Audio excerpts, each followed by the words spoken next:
so many people come to me and say, Tal, you're the happiness professor, right? Tell me, why aren't I happy? They ask about themselves. They say, look, I have I have work that I like, I have good relationships, I have hobbies, and they actually list all their hobbies. Why aren't I happy? They ask me.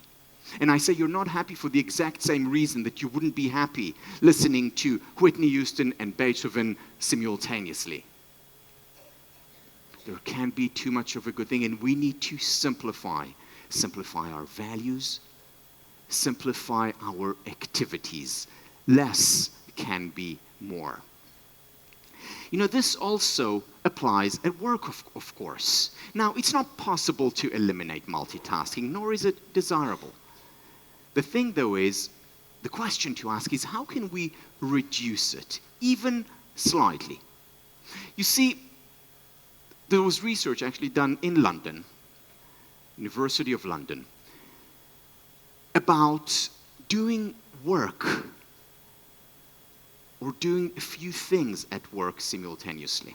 I have a question for you. Just put your hand up if you have your email or Facebook or some communication device on while doing other work that requires concentration.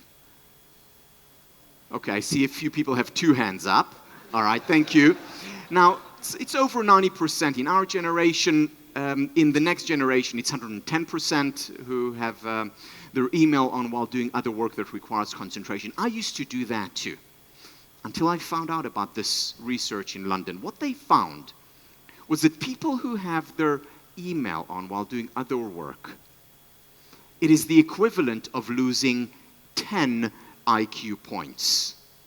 Now, I don't know about you, but I can't afford to lose 10 IQ points.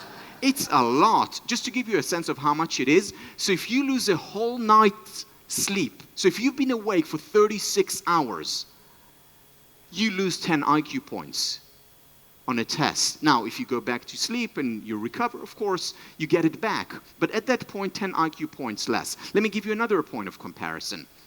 If you smoke grass, marijuana, whatever your choice is, you lose 4 IQ points. Now, you do the math, right? But don't inhale. Don't inhale. We can simplify. We can do less at work by having 1 hour to 2 hours a day of focusing on one thing. Leslie Perlow from Harvard Business School has shown that doing so increases job satisfaction, productivity, and creativity for the whole day, for the whole week. Nothing would happen if when you come home in the evening, you switch off the phone for 1 hour or 2 while having dinner with your friends or family. Unless you're an ambulance driver, in which case you shouldn't switch off the phone. But other than that, it's okay. There's a lot of research done by Tim Kasser and other humanistic psychologists on what he calls time affluence. What is time affluence? It's the feeling that we have time, that we're not constantly running after our own tail, that we can luxuriate and relax into an activity, whether it's at work or at home. It's about having enough time for relationships. The number one predictor of happiness, whether it's on a national level or on an individual level, is quality time we spend with people we care about and who care about us. But that's time spent not when our phone is on or doing work. That's quality time with them. Otherwise, we do not derive the benefits thereof. But there's more concerning stress. It's not just about simplifying. You see, for many years, we have studied stress, and we have, in fact, looked in the wrong place. We have demonized stress, unnecessarily so. You see, in fact, what researchers are showing is that stress is not the problem. Abilio mentioned it at the beginning. In fact, stress can be good for us. Think of this analogy. You go to the gym. What are you doing to your muscles when you lift weights? You're stressing them. Now, is that a bad thing? No, it's a good thing. Because you go to the gym and you lift weights. And then a few minutes later, you lift the same weights. And then 2 days later, you go back to the gym and you lift more weights. And 4 days after that, you lift more weights. And if you continue to lift weights for 6 months, after a year, after 2 years of hard work in the gym, you begin to look like me. Well, more or less. I hope a little bit more. So stress is not bad for you. It's potentially good for you. When do the problems begin? The problems begin when you go to the gym and you lift weights, and a minute later you lift more weights and more weights and more weights. That's when the problems begin. That's when you get injured. That's when you get enervated, weaker, rather than energized, stronger. So the problem is not the stress. What is the problem? The problem is the lack of recovery.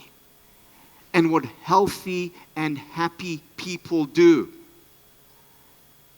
they have as much stress as all of us have. The difference is that they punctuate their crazy busy lives with multi-levels of recovery. For example, on the micro level, every hour or two, they take a few minutes out for quick recovery, whether it's to meditate, whether it's for a cup of coffee, whether it's to chat with people, whether it's to go to the gym and work out. Then there is also the mid-level recovery, getting a good night's sleep. You saw all the research, how important for recovery. Or taking a day off. You know, even God needed a day off. I think there is an important message here for us mere mortals. Or taking a vacation. You know, J.P. Morgan, founder of North American banking, said, I can do the work of a year in 9 months, but not in 12. I can do the work of a year in 9 months, but not in 12. Now, most of us don't have the luxury to take 3 months off. But even a 1 week vacation, and what that vacation looks like depends on what you prefer. It could be climbing the mountains, or it could be lying on the beach, whatever works for you. How much recovery we need? Well, that also depends on you.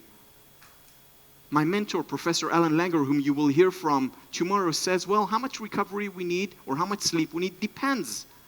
Do we run a marathon during the day, or do we lie in bed during the day? Different recoveries are necessary. But we need recovery that is universal. And the difference, once again, between healthy and happy people and those who are less so is not the stress. Stress can be good for us. It's the recovery.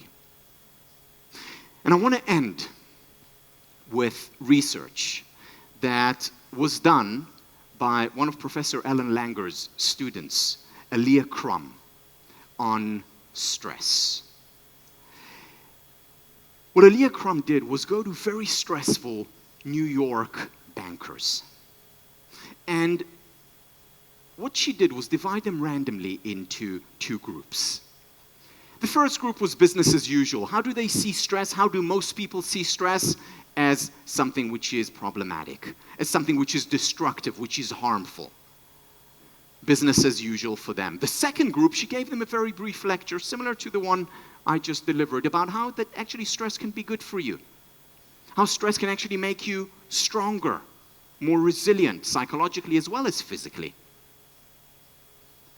And what she found was a significant difference among the 2 groups.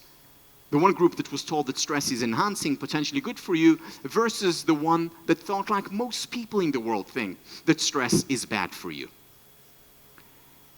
For the next 6 months, she followed them, and she found that those who were taught the stress can lead to a deeper engagement, those who were taught the stress can motivate and focus you, were also happier and more successful. Just because their perception of stress changed. Thank you very much.